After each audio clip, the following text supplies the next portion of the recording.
우리 모든 성도들은 예배 성공하시기 바랍니다. 말씀에 그야말로 집중하시기 바랍니다. 우리 모든 권사님들은요, 기도 생활 정상적으로 하세요. 새해 첫 주부터 기도 생활 정상적으로 나는 하겠다. 그렇게 딱 결정해야 됩니다. 나는 내 체질 따라가지 않고 말씀 따라가겠다. 딱 결단하셔야 됩니다. 여러분 기도하겠다고 하나님 앞에 다짐하고 권사직분 받았잖아요. 그런데 기도 안 하고 있으면 됩니까?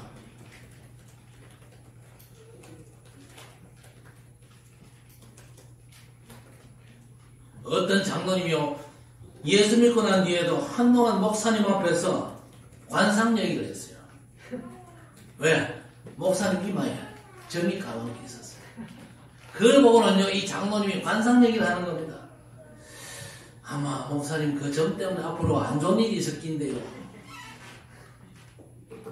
맞습니까? 개 같은 소리입니다. 그건요. 우리는 완전 복음으로 말미암아 해방받았어요. 여러분 해방받은 줄 믿으시기 바랍니다. 어떤 재앙과 저주도 나하고는 상관없다. 나는 복음 안에 있다. 나는 보좌의 축복 누리면서 세계 복음할 거다. 여러분 진짜 결단하시기를 바랍니다. 그래서 신명기 23장에 보니까 개 같은 자의 돈은 성전 창고에 들이지 말라 그랬습니다. 왜냐? 그 때문에 신앙이 변절되거든요. 불신앙과 흑암 문화를 자꾸 그저 용납해버리면요, 어두워지고 마음이 굳어져가지고 영적인 감각을 상실해버립니다. 여러분이 말씀 들어도 말씀 따라가지 못하고 예체리 자꾸 잡히면요, 절대 은혜 못 받습니다. 결국 어떻게 되는지 아세요? 디모데전서 4장에 보니까 양심에 화인 받는다 그랬습니다. 불도장을 받아요. 불로 찢어가지고 영적인 감각을 상실한다니까요. 오늘 괜히 하나님이 가나안을 심판하라 그렇게 말씀하신 게 아니거든요. 성경에 심판당한 지역들 한번 보세요. 소돔, 고모라, 물론 그 땅의 죄악이 아주 엄청났습니다. 우상 숭배, 동성연애, 심지어 수간까지 있었습니다. 수간까지 있었다니까요. 짐승하고 뭐 사랑하고 그런 게 어디 있어요. 자, 그런데 그 때문에 재앙받았습니까? 진짜 근본이 뭐냐 말입니다. 그 동네가 하나님의 말씀을 아예 무시했어요. 여러분 하나님의 말씀을 아예 무시하고 거부하고 말씀을 외면하고 그러면요, 재앙이 임합니다. 새해 첫 주부터 재앙 얘기를 해서 미안합니다만은 돈이 없습니다. 이거는요. 우리는요, 철저히 말씀 따라가야 되는 사람들입니다. 양심에 화인 맞으면요, 말씀에 둔감해지거든요. 그게 재앙입니다. 그렇죠? 그래서 롯의 가족들을 천사가 구출을 하는데 가축들에게 다 알려라 그러니까 롯이요 사위를 불러가지고 말했습니다. 이 성이 하나님의 심판받아 망하니까 빨리 나가야 된다. 그랬더니 사위들이요 그 말을 어떻게 받았습니까? 농담으로 여겼다 그랬습니다. 하나님의 말씀을 농담으로 여긴 거예요. 그러면요 절대 희망이 없습니다. 감사하게도 우리 학정사위들은요 복음받고 신앙생활의 축복성으로 들어와 있어요. 얼마나 감사한지 모르겠어요. 여러분 하나님의 은혜를 거부한다 망할 수밖에 없는 것입니다. 구원을 어떻게 받습니까? 하나님께서 은혜의 복음이 선포될 때에 믿음으로 그 구원의 축복을 내가 받는 것입니다. 그렇지요. 은혜를 거절한다 더 이상 방법이 없거든요. 그래서 여러분 2022년도는 절대 말씀과 기도가 사라진 여러분의 빈 곳들을 방치하지 마시기를 바랍니다. 왜냐? 금방 재앙지대가 되어버리거든요. 혹 여러분의 고향 동네에 교회가 없습니까? 그 동네는요 복음 전해진 적이 한 번도 없는 겁니다. 그러면 그 반대 일이 그만큼 진행되었어요. 흑암 역사가 그만큼 진행되었고 뿌리 내려진 것입니다. 더 이상 방치하면 어떻게 됩니까? 틀림없이 하나님의 심판의 역사가 진행되거든요. 그래서 믿든지 안 믿든지 말씀 운동하고 복음 말하는 게 엄청난 축복에 영향을 준다는 걸 아셔야 됩니다. 그래서 우리는요 날마다 복음으로 갱신하는 전도자가 되셔야 됩니다. 복음으로 갱신해야 돼요. 그래서 고린도서 4장 16절에 겉사람은 부패하지만 속사람은 날로 새로워진다 그랬습니다. 여러분이 정말 말씀 은혜 못 받으면요, 그만큼 다른 일들이 벌어지는데, 갱신 못하면요, 우리 체질이 종교 우상 체질이잖아요. 그쪽으로 자꾸만 빠져드는 어둠의 일들이 일어나거든요. 교회 와서도 말씀 무시하는 게 습관되면요, 마태복음 23장 13절에 저주가 옵니다. 화 있을진저 바리새인이여 서기관들이여 그랬습니다. 예수님이 7번이나 말씀하셨거든요. 여러분 날마다 갱신하셔가지고 여러분의 체질을 너끈히 넘어서시기를 바랍니다. 은혜로 날마다 새로워지는 게 훨씬 쉬운 겁니다. 여러분 안디옥 교회는 갱신을 너무너무 잘했습니다. 그런데 예루살렘 교회는요, 자기들이 모교회라고 뻐겼잖아요. 그러면서 갱신을 등한시하다가 결국 한계를 맞았잖아요. 촛대가 옮겨졌어요. 예루살렘 교회가 세계 복음을 위해 산 게 있습니까? 없습니까? 없어요. 촛대가 안디옥 교회에 옮겨졌잖아요. 갱신 잘해야 됩니다. 여러분 진짜 축복의 사람 되시기를 바랍니다. 누가 축복의 사람입니까? 돈 많이 버는 사람 축복의 사람입니까? 그렇지 않습니다. 이사야 10편 1편 2절에 날마다 말씀을 즐거워하며 묵상하는 자가 복된 자라고 했습니다. 날마다 말씀을 즐거워하고 묵상하는 여러분 되시기를 바랍니다. 이때까지 늘 같은 얘기를 반복하잖아요. 왜? 하나님의 마음에 안 든다 그 말입니다. 그렇죠? 여러분이 늘 복음의 말씀을 기뻐하고 즐거워하고 묵상하는 축복 속으로 들어가시기 바랍니다. 말씀이 너무너무 좋은 사람의 첨언이 뭡니까? 사도행전 5장 42절입니다. 날마다 예수가 그리스도라고 가르치고 기도하기를 쉬지 아니하니라 했습니다. 이 흐름 속에 여러분 사시기를 바랍니다. 자, 그러면 영적 전쟁을 어떻게 하면 됩니까? 전쟁에서 가장 중요한 게 뭐죠? 지휘관의 지휘를 잘 받아야 돼요. 그렇죠. 그게 군대입니다. 자, 그런데 우리가 싸워야 될 영적인 전투는 더 절대적이잖아요. 우리는 사람 살리는 전쟁, 그리고 흑암을 꺾는 전쟁, 두 가지 전쟁을 동시에 해야 됩니다. 너무 치열한 전쟁을 해야 되기 때문에 영적 전투의 총사령관이 예수님 아닙니까? 그렇죠. 여러분 개개인의 모든 영적 싸움을 진두지휘하시기 위해서 지금 하늘 보좌에서 역사하신 줄 믿습니다. 그래서 여러분 그분의 인도를 항상 철저히 받게 되시기를 바랍니다.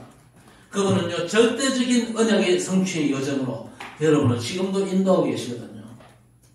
창세기 3장 15절에 예수님께서 모든 문제를 해결하시겠다 분명히 약속하셨습니다.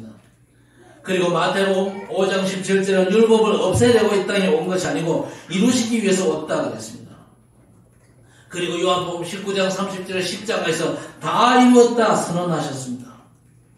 여러분 그분이 우리 앞에 지금 세계복음화 시대 237 나라 살리는 시대를 여셨거든요. 만민에게 그리고 땅끝까지 모든 족속에게 복음을 전하라 그랬습니다. 이 언약의 여정이 여러분의 삶과 산업과 우리 교회의 진행되어야 될 것입니다. 보좌와의 축복을 갈망하면서 이 언약의 여정을 여러분 따라가시기를 바랍니다. 노아 시대의 절대 흐름이 뭐였습니까? 방주운동이었습니다. 그렇죠? 모든 걸 그 흐름 속에서 감당하라 그 얘기입니다. 그러나 그 시대 사람들이 방주 만드는 노아를 보고는 비웃었습니다만은요 결국 그 흐름대로 되었잖아요. 방주 만들었던 노아와 그 식구만 살았고 나머지 모든 인생은 싹 다 그 홍수로 말미암아 죽었습니다. 마태복음 24장 이 시대의 절대 흐름이 뭡니까? 모든 민족이 복음이 증거되어야 끝이 오고 주님이 재림하신다는 겁니다. 그건 아무도 막을 수가 없는 거죠. 그래서 바울 사도가 감옥에서 디모데에게 말합니다. 내가 복음 때문에 죄인처럼 매이지만 하나님의 말씀을 매이지 않는다. 마태복음 24장 25절 35절에 천지는 없어질지언정 내 말은 없어지지 아니하리라 했습니다. 날마다 언약 잡은 기도 속에서 이 주된 흐름을 확인하고 늘 누리게 되시기를 바랍니다. 더 중요한 게 뭐냐? 삶의 현장에서 날마다 인도받는 무시기도 속에서 사시기를 바랍니다. 날마다 인도받는 무시기도 어떻게 합니까? 제가 자주 말씀드렸잖아요. 하나님께 뭘 순간순간 하라 그랬습니까? 질문을 잘하라 그랬습니다.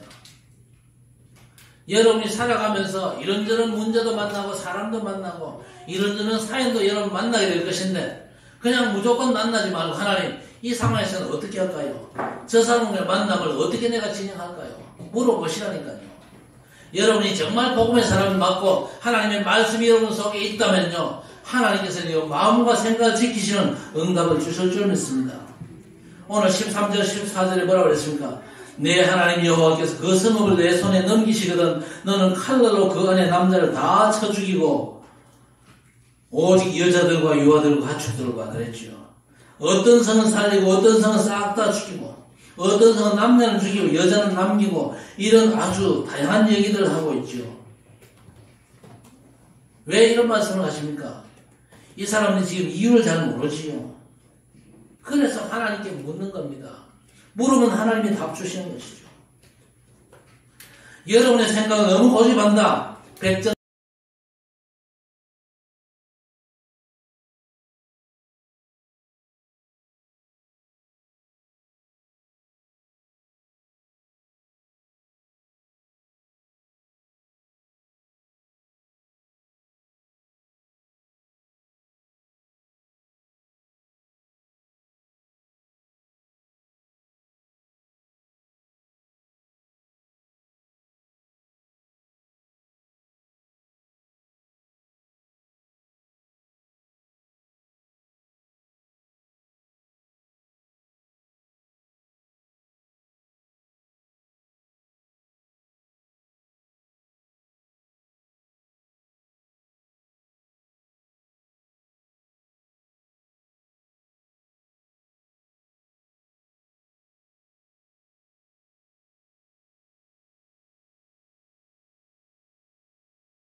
신앙생활의 최고 비밀이 뭐냐? 인생 모든 문제를 해결하신 우리 주께서 항상 우리와 함께 하신다는 사실입니다. 그 사실을 누리는 것이죠. 그 사실을 누리게 될 때 하늘 보좌의 문들이 열려질 줄로 믿습니다. 이 천국은요, 우리가 죽어서 가는 데만 천국이 아닙니다. 그보다 더 중요한 것이요, 이 땅에 살아있는 동안에 우리가 천국의 축복을 내 것으로 누려야 된다, 그 말입니다. 2022년도는 하늘 보좌의 문을 활짝 열어 제치는 여러분 되시기를 바랍니다. 우리가 그래야 하나님의 뜻을 감당할 수 있고 세계 복음을 감당할 수가 있는 겁니다. 그래야만 진짜 응답의 역사가 일어나요. 보좌의 축복을 누려야 세상 사람들이 야, 여러분들은 정말로 차별가 되는구나, 그걸 눈치를 채는다, 그 말이거든요. 그 눈치 못 채게 만들면요, 수준이 똑같기 때문에 절대 전도 못합니다. 암만 전도 열심히 해도 안 되게 돼 있어요. 보좌의 축복이 엄청나잖아요. 말씀을 믿음으로 받았는데 말씀이 성취돼요. 내가 가는 모든 현장마다 예수 이름으로 재앙과 저주가 무너집니다. 나는 너무 연약하고 무능한데 성령님의 그 창조의 권능으로 엄청난 기적의 역사들이 우리 삶의 일상화되는 겁니다. 그런 역사가 일어나야 주변에서 눈치채고 아, 예수 믿는 게 다르구나, 그렇게 알고 자기들이 문제 있었는데 여러분 앞에 가지고 나와가지고 어떻게 하면 좋겠냐, 그렇게 간청할 거 아닙니까? 그러면 그때 여러분 딱 폼 잡고 주 예수를 믿으라, 그리하면 너와 내 집이 구원을 얻으리라, 그렇게 말할 수가 있는 거예요. 그러시오. 자, 예수님 오실 때 이스라엘은요, 로마의 식민 통치를 받는 상황이었습니다. 예수님께서 구원 사역을 완성하시고 성천 직전에 제자들이 질문을 던졌습니다. 주님, 이스라엘이 로마에게서 지금 해방되는 겁니까? 그런 기대감이요, 제자들에게 있었거든요. 예수님께서 이 땅에 오셔가지고 고난당하시고 죽으셨지만 사망 권세 이익을 살아나셨거든요. 시공간 초월의 놀라운 역사를 이루신 분이 우리 주님이시거든요. 그게 확인되었단 말입니다. 그러니까 이 제자들의 최고의 관심사, 언제 이 나라가 해방받습니까? 그 질문 던질 수밖에 없겠죠. 뭐 당연히 할 수 있는 얘기인데 예수님이 뭐라고 대답하셨습니까? 때와 시기는 너희 알 바 아니다 그랬습니다. 오직 성령께서 너희에게 임하시면 너희가 권능받고 땅끝까지 내 증인 될 것이다, 그렇게 말씀하셨습니다. 여러분의 최고의 관심이 뭡니까? 주님과 이 관심이 안 맞으면요, 여러분의 관심 신경 끄시기를 바랍니다. 그건 너희 알 바 아니요 그랬잖아요.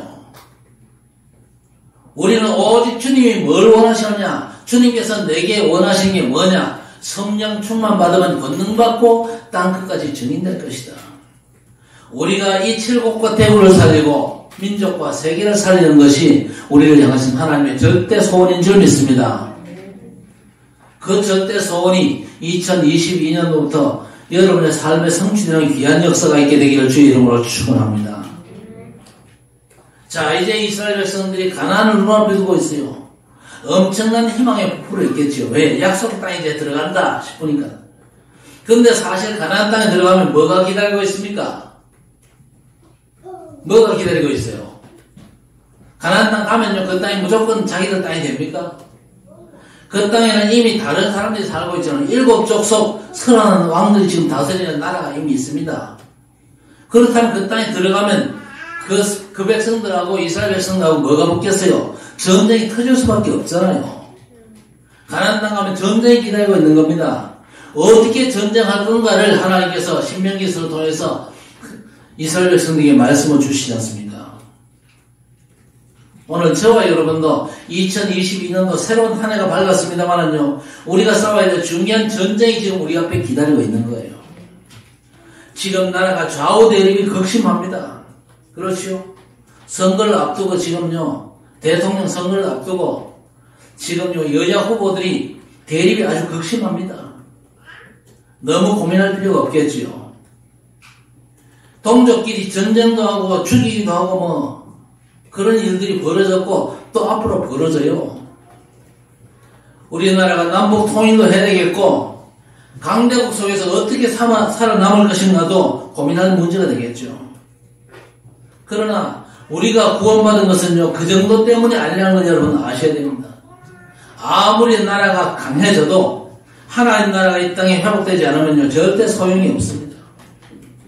우리가 나름대로 신앙생활하고 죽어서 천국 가겠지만요, 이 땅에서부터 여러분 보좌와의 축복을 누리게 되시기를 바랍니다. 어느 정도 보좌와의 축복을 누리게 됩니까? 24시. 여러분이 생각이 있는 시간 동안, 호흡이 있는 시간 동안 주께서 나와 함께 하신다는 사실을 절대 놓치지 말아야 됩니다. 어떤 문제, 어떤 삶의 위기를 만난다 할지라도 전능하신 주님께서 나와 함께 계신다. 주께서 하늘 보좌에 계시지만 그 보좌의 축복으로 나를 붙잡으시고 인도하셔서 나를 통해서 하나님의 절대 계획을 이루신다. 이 하나님의 소원이 우리 가슴 속에 온전히 뿌리 내려져야 될 것입니다. 이 땅에서도 우리가 보좌가 되고 또 천국을 누려야 승리할 수가 있는 것입니다. 이스라엘 백성들이 가나안 땅에서 전쟁을 칠 때 어차피 가나안 족속들은요, 그 땅을 순순히 내놓지 않습니다. 아니 수천 년 동안 살아온 땅인데 왜 내놓겠어요? 지금도 이스라엘과 팔레스타인은요, 그 땅을 두고 갈등 중에 전쟁 치고 있습니다. 팔레스타인은요, 그 땅이 원래 자기들 땅이라고 합니다. 그럼 맞는 말이요. 수천 년 동안 살아왔기 때문에. 그런데 이스라엘은요, 하나님께서 주신 땅이라고 그러니까 전혀 대화가 안 되는 겁니다. 줄 리가 만무하겠죠. 그래서 전쟁으로 그 땅을 정복을 해야 되는데 어떻게 전쟁을 칠 건가? 그걸 지금 오늘 본문에서 말씀하고 있거든요. 여러분이 삶의 현장에서 하나님 나라를 확장하고 사람 살리는 일을 어떻게 치러나갈 것인가를 오늘 본문을 통해서 배울 수 있어야 될 것입니다. 먼저 할 일이 뭐냐? 사람 살리는 전쟁부터 하라는 겁니다. 사람을 살리는 평화의 전쟁부터 하라. 그렇게 말씀하고 있습니다. 왜 그래야 됩니까? 우리 인간의 제일 된 본문은요, 복음을 아는 겁니다. 복음을 통해서 하나님부터 알게 되는 것이죠. 그래서 복음을 알리는 평화의 전쟁이 너무나 절실한 것입니다. 아무리 먹고 살기 좋다 할지라도 진짜 문제는요, 복음 알기 전에는 해결이 안 되기 때문에 그렇습니다. 그래서 오늘 10절에 내가 어떤 성읍으로 나아가서 치리할 때에는 그 성읍에 먼저 화평을 선언하라 그랬습니다. 바울도 똑같은 얘기가 됐습니다. 로마서 12장 18절에 할 수 있거든 너희로서는 모든 사람과 더불어 화목하라 그랬습니다. 우리 인간은요, 원래 하나님의 뜻대로 만물을 다스리고 정복한 현명하고 뛰어난 최고의 존재로 지음을 받았습니다. 그런데 범죄하고 하나님을 떠남으로 해서 영적 부분이 상실되었죠. 완전 육적 존재로 전락되어 버렸습니다. 그래서 창세기 6장 3절에 보니까 육체가 됨이라 그랬습니다. 5절에는 항상 악할 뿐임을 보시고 그랬습니다. 하나님을 모르는 사람들의 생각은요, 늘 하나님과 반대되고 원수된다고 로마서 8장에서 말씀했거든요. 하나님 모르는 사람이 활동하고 발전을 시킬수록 어렵게 되는 것입니다. 그래서 땅이 아담으로 말미암아 저주받았다 그랬습니다. 그렇기 때문에 복음을 알리고 하나님 만나는 일들이 가장 먼저 일어나야 되는 것입니다. 혹 교회 생활을 오래 했다 할지라도 내가 하나님 만난 사람이라는 확신이 없으면요, 오늘부터 복음 안에서 새 출발해야 됩니다. 모세는 80년을 살았지만요, 확실한 언약 잡는 게 80세에 시작이 되었거든요. 자, 그런데 인생이 복음을 알면 어떻게 됩니까? 먼저 하나님 떠난 인생이 얼마나 비참한 인생인지를 비로소 알게 되는 것입니다. 또 세상과 마귀의 실체를 알고 복음 받은 성도가 얼마나 축복된 사람인지를 안다니까요. 그 전에 절대 모르게 되어 있습니다. 고린도전서 2장 14절에 육에 속한 사람은 하나님의 성령의 일들을 받지 아니하나니 이는 그것들이 그에게는 어리석게 보임이여 그랬습니다. 여러분 보고 많은 사람들이 뭐라고 생각하는지 아십니까? 여러분 보고 참 어리석다 그렇게 생각하거든요. 왜? 아니 이 좋은 세상, 이 좋은 일요일에 예배당에 모여가지고 뭔 고생을 저렇게 하냐. 여러분이 복음 전할 때 저 사람들이 왜 못 알아듣나 싶겠지만요, 그 사람들이 여러분 보고 어리석다고 생각하거든요. 하나님 만나지 못한 사람은 복음 받기 전에는 어떤 문제도 해결될 수 없는 악한 상태에 빠져있는 사람들입니다. 그래서 복음을 받을 때까지는요, 그 사람들 좀 배려하는 게 중요하지요. 그래서 복음 전거될 때까지 평화할 수 있도록 하라 그랬습니다. 그래서 여러분 주변 사람들하고 관계도 너무 이상하게 하지 마세요. 복음 때문에 관계도 너무 좀 제대로 할 필요가 있습니다. 관계를 여러분 잘 형성해 두시기를 바랍니다. 언제 하나님께서 전도의 문을 여실지 모르기 때문에 필요하면요 쌀도 주고 옷도 줄 수 있어야 됩니다. 왜냐? 복음 때문에 좋은 관계를 형성하는 게 필요하기 때문에. 자, 그러면서 더 큰 축복을 알도록 만들어야 되겠죠. 치유와 회복의 은혜를 말씀을 통해서 받도록 해줘야 됩니다. 복음 받는 게 전부 다가 아닙니다. 복음의 말씀은 지속적으로 받아보는 말이면 치유받고 하나님의 완전한 축복을 회복할 수 있도록 도와야 될 것입니다. 그래서 마태복음 10장 12절에 또 그 집에 들어가면서 평안하기를 빌라 그랬습니다. 제자들이 파송하면서 어느 집을 가든지 먼저 그 집에 평안을 빌어라 그랬습니다. 그 집이 합당하다면 평안이 임할 거고 합당치 않으면 빈 평안이 너희에게 되돌아올 것이다. 그렇게 말씀하셨습니다. 지금 이스라엘 백성이 가나안 땅을 들어가는데 가나안 한복판에 요단강이 흐르고 있잖아요. 자, 그런데 하나님께서 이스라엘 백성에게 약속하신 땅은 어디 땅일까요? 요단강 동편 땅일까요? 서편 땅일까요? 요단강 건너서 서쪽 땅입니다. 원래 하나님 주신 가나안 땅은요, 요단 건너에 있는 땅입니다. 동쪽에도 여러 종족들이 살고 있죠. 그런데 그 땅을 지나기 위해서는 어떻게 됩니까? 지금요, 200만이나 되는 사람들이 그 땅을 지나가지고 가나안 땅 가려고 하는데 그 땅을 지나가면 그냥 지날 수 있겠습니까? 좀 부탁을 좀 해야 되겠죠. 우리가 저 서쪽으로 가려고 하니까 길을 좀 터달라고. 길을 열어줘야 되겠죠. 그래서 민수기 20장에 보니까 에돔 족속의 땅을 지날 때 말씀대로 평화를 제의를 했거든요. 우리가 저 가나안 땅 가려고 하는데 길을 좀 열어달라고. 우리가 조용히 지날 테니까 싸울 필요가 없다. 그랬는데 그 사람들이 거절을 했어요. 제안을 다시 합니다. 혹시 지나가다가 물건을 파손하면 몇 배로 배상하겠습니다. 혹시 물을 먹고 또 밥을 사 먹을 때는 틀림없이 돈을 지불하겠습니다. 그랬는데 안 된다고 그랬어요. 안 된다 그러니까 하나님 앞에 물어보니까 싸우지 말고 뭐라도 좀 돌아가라 그랬습니다. 왜? 동쪽 땅은 하나님이 주신 땅이 아니다. 그래서 신명기 2장 9절 보니까 여호와께서 이르시되 모압을 괴롭히지 말라. 그와 싸우지도 말라. 그 땅을 내가 내게 기업으로 주지 아니하리니 그랬습니다. 동쪽 땅은 하나님이 이스라엘에게 주신 땅이 아니에요. 그래서 돌아가라. 그렇게 말씀했습니다. 또 그렇게 하신 이유가 뭐냐? 그 땅에 있는 사람들이 하나님을 알 수 있는 기회를 주신 것입니다. 민수기 21장 33절 35절을 보니까 아모리의 왕 시온과 바산 왕 옥이라는 사람이 있었죠. 이들에게도 부탁했습니다. 우리가 좀 지나갈 때는 길을 좀 내달라고. 그런데 이 사람들이 오히려 싸우려고 덤벼듭니다. 그러니까 피할 수가 없잖아요. 도리 없이 그들을 진멸시키고 그 땅을 차지하게 된 겁니다. 원래 동쪽 땅은요, 약속의 땅이 아닌데 하나님이 보너스로 주신 것이죠.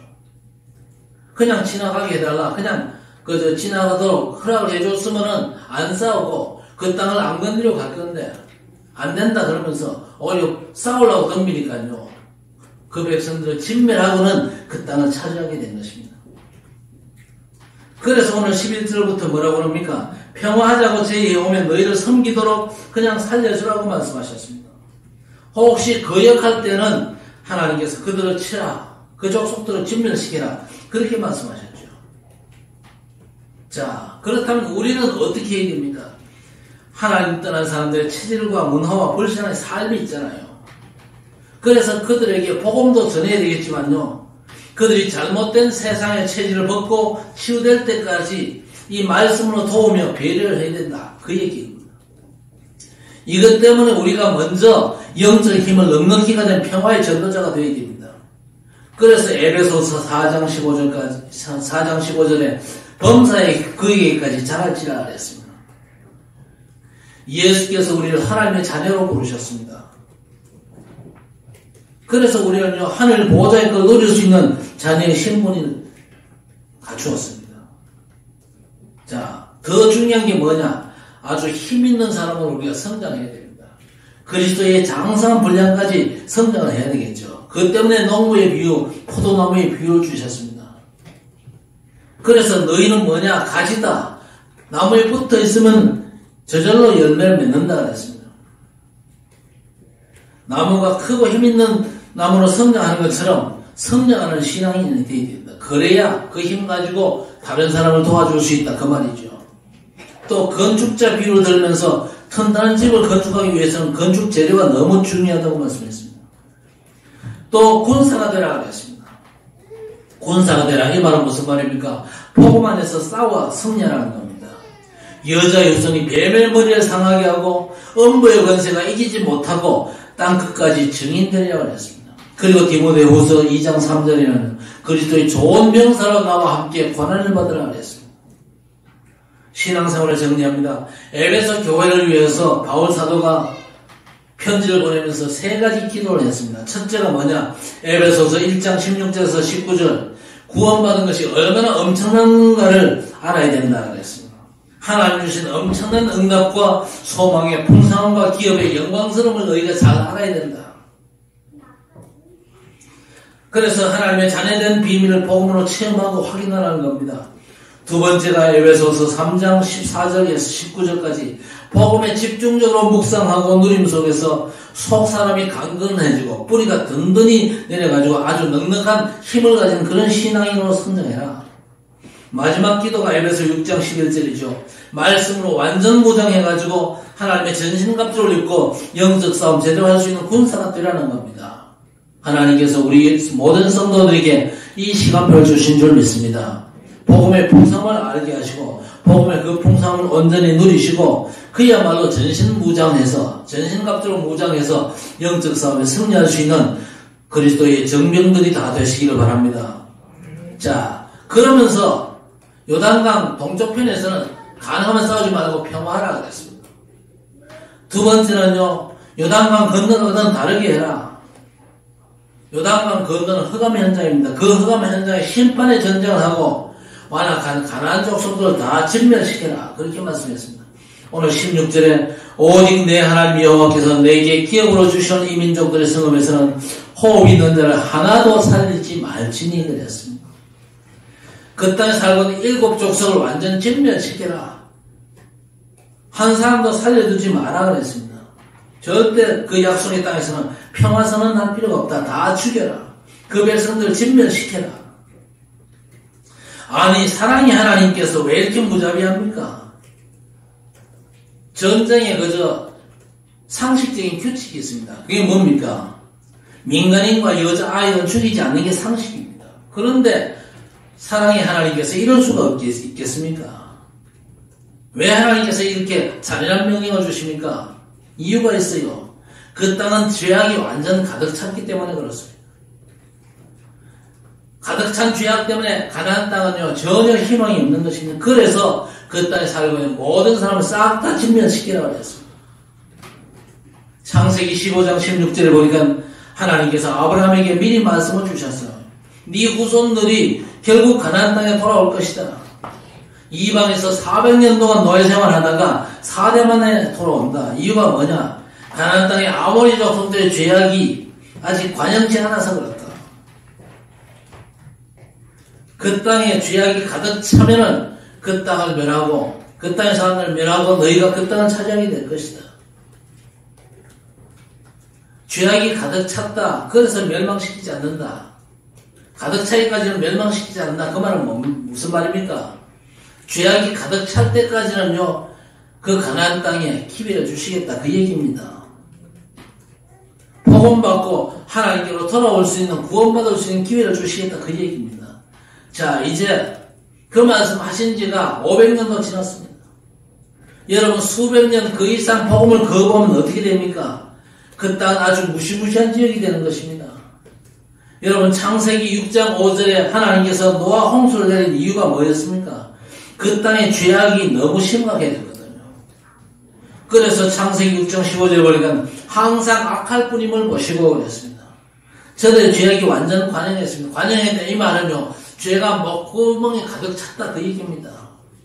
그래서 노아 홍수가 내려진 것입니다. 그래서 지금 가나안 땅을 하나님께서 이스라엘 백성들이 가서 완전 진멸시켜라 그렇게 말씀하시죠. 여러분 황금어장이로 들어보셨잖아요. 뭐 사람 많고 아파트가 많다 그 얘기도 됩니다만은요, 황금어장이다 그 말에 본 뜻이 뭐냐, 복음 전하면 받아들이는 분위기다 그 말입니다. 자, 그런데 그 시간표가 지나면 어떻게 됩니까? 사각지대가 돼요. 결국 재앙지대가 돼가지고 엄청난 문제들이 발생하거든요. 결국 하나님의 심판에 따르는 심판지대가 될 수밖에 없는 것입니다.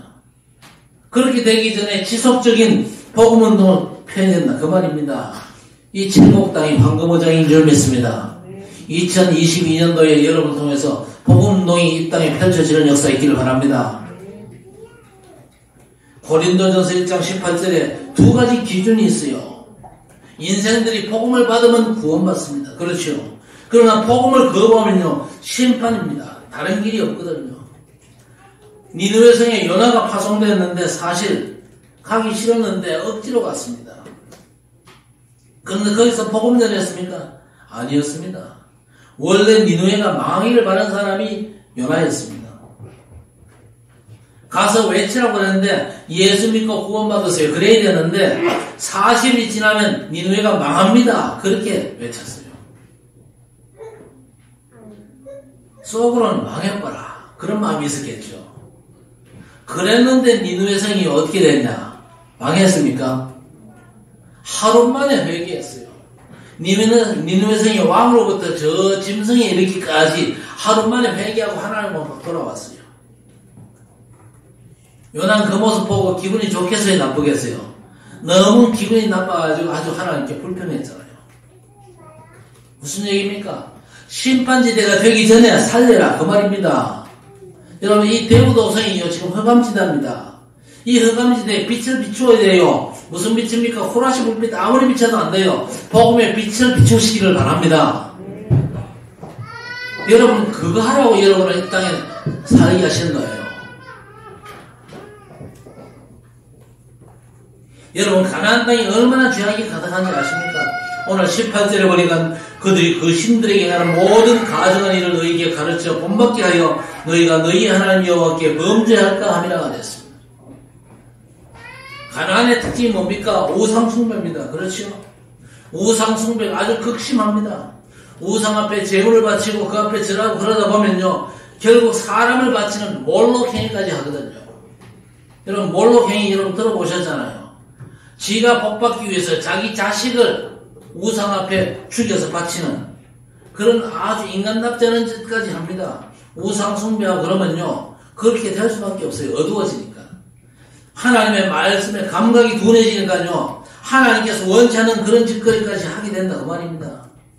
영적으로 무지하면요 반드시 일어나는 문제거든요. 복받기 위해서 내 자식을 죽여가지고 우상 앞에 바친단 말이에요. 우리나라는 그런 짓 안 합니까? 저 백령도에 가면요 처녀를 용왕에 바친 인당수가 있잖아요. 누구와 연관되어 있습니까? 심청이하고 연관되어 있잖아요. 영적으로 무지하면요 그 짓을 얼마든지 하게 되어 있는 것입니다. 그러니까 그 짓 하는 우상 숭배 싹 다 없애버려라. 여기 진멸시켜라 그 말의 의미를 잘 알아야 됩니다. 이 칠곡과 대구 땅에 그야말로 흑암을 완전 꺾어버려라 그 얘기입니다. 이 칠곡과 대구 땅에 복음의 놀라운 빛을 제대로 비춰가지고 흑암을 완전 물리쳐라 그 얘기입니다. 여러분 잘 알아듣게 되시기를 바랍니다.